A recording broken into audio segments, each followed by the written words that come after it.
So here's a mushroom head exhaust fan for a kitchen I'm hooking up.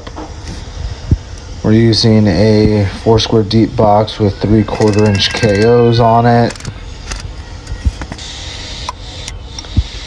Couple knockouts.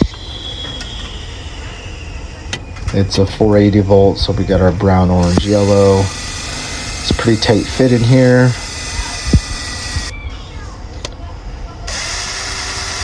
I don't think it's considered a wet or damp location inside the mushroom head, so using regular flex here, 3/4 inch.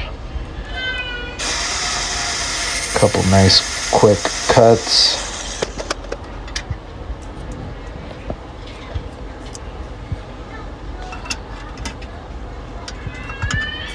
Nice tight little fit here.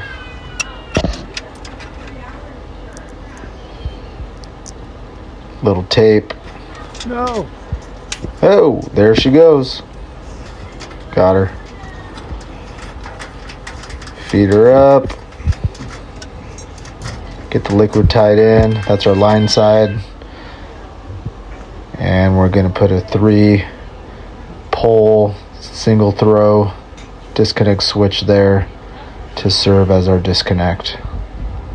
Like, subscribe, share.